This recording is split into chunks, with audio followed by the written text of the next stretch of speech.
প্রিয় হাজিরিন, আসুন কোরআন এবং হাদিস কি বলে। আল্লাহ পাক রব্বুল আলামিন কোরআনুল কারীমের মধ্যে ইরশাদ করেন, ওয়া ইযা কুরিয়াল কুরআনু ফাসতামিউ লাহু ওয়া আনসিতু লাআল্লাকুম তুরহামুন।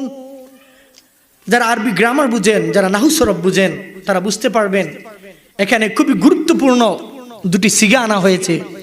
যে ওয়া ইযা কুরিয়াল কুরআনু ফাসতামিউ, বাবে ইফতিআলের সিগা আনা হয়েছে। ইসমাউ বলেন নাই আল্লাহ তাআলা, আল্লাহ তাআলা বলেছেন ইস্তামিউ। ইসমাউ শব্দের অর্থ হলো যে তোমরা শুনো, আর ইস্তামিউ শব্দের অর্থ হলো তোমরা মনোযোগ দিয়ে শুনো।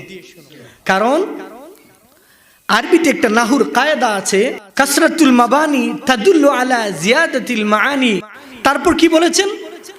ওয়া আনসিতু, তোমরা চুপ থাকো। তাহলে এখানে লক্ষণীয় বিষয় আমরা দুটো বিষয় পেলাম প্রিয় হাজিরিন। যে একটা হলো আল্লাহ পাক রব্বুল আলামিন বলেছেন যে তোমরা যখনই তোমাদের সম্মুখে, তোমাদের সামনে কোরআন পাঠ করা হবে, তখন তোমাদের কাজ হলো দুটি কাজ। একটি হলো যে তোমরা মনোযোগ দিয়ে শুনবে, অপরটি হলো তোমরা চুপ থাকবে, তোমাদের জবান থেকে কোনো কথা বের হবে না। সেখানে আমিরুল মুহাদ্দিসিন বিশিষ্ট সাহাবী হযরত আবু হুরায়রা রাদিয়াল্লাহু তাআলা আনহু হাদিসটি নকল করেছেন। আমার রাসূল নূর মুহাম্মদ সাল্লাল্লাহু আলাইহি ওয়াসাল্লাম বলেছেন, ইন্নামা জুইলাল ইমামু লিয়ুতাম্মা বিহি ফাইযা কাব্বারা ফাকাব্বিরু ওয়া ইযা কুরিয়া ফানসিতু। বলুন আল্লাহু আকবার।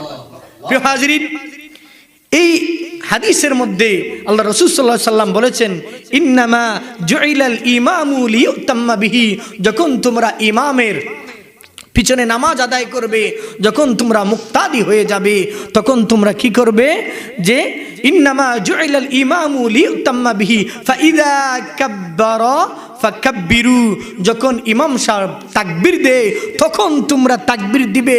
ওয়া ইযা কুরিয়া ফানসিতু, যখন ইমাম সাহেব তিলাওয়াত করে তখন তোমরা চুপ থাকবে। প্রিয় হাজিরিন, কোরআন এবং হাদিস এই দুইয়ের সমন্বয়ে আমরা জানতে পারলাম যে যখন ইমাম সাহেব সূরা ফাতিহা তিলাওয়াত করে, তখন আমাদের অবশ্যই দায়িত্ব হলো যে সূরা ফাতিহা মনোযোগ দিয়ে শোনা, ইমামের পিছনে তেলাওয়াত করা নয়। এর বিপক্ষে একদল লোক একটা হাদিস দাঁড় করাতে চায়। কি দাঁড় করাতে চায়? তা হাদিসটা হলো যে লা সলাতা লিমান লাম ইয়াকরা বিফাতিহাতিল কিতাব, যে সূরা ফাতিহা ছাড়া কোনো নামাজ হবে না। প্রিয় হাজিরিন, এরা মনে হয় হাদিসের কিতাব দেখেন নাই, এরা মুহাদ্দিসিনে কেরামের মতামত শুনেন নাই। যদি শুনতেন, যদি তাহকিকানা আলেম হতেন, তাহলে অবশ্যই তাদের এই আলোচনা তারা নকল করতেন, সেটা আমাদের সামনে তুলে ধরতেন।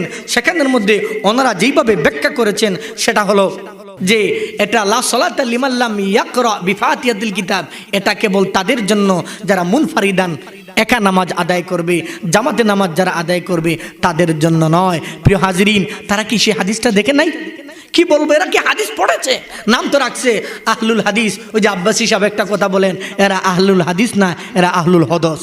প্রিয় হাজিরিন, বিজ্ঞ আলেম বড় সুন্দরী কথা বলেন। আল্লাহ পাক রব্বুল আলামিন ওনার হায়াতকে বৃদ্ধি করে দিন। আতাল্লাহু আমরাহু। প্রিয় হাজিরিন, শুনেন খুবই মনোযোগ দিয়ে, যে অপর একটি হাদিসও আছে, কেরাতুল ইমামে লাহু কেরাতুন। ইমামের কেরাতটা মুক্তাদির কেরাতের জন্যই যথেষ্ট। প্রিয় হাজিরিন, আশা করি উত্তরটি পেয়েছেন। আল্লাহ পাক রব্বুল আলামিন আমাদেরকে আপনাকে দ্বীনে ইলম বুঝার তৌফিক দান করুন। ওয়া আখির দাওয়ানা আনিল হামদুলিল্লাহি রাব্বিল আলামিন।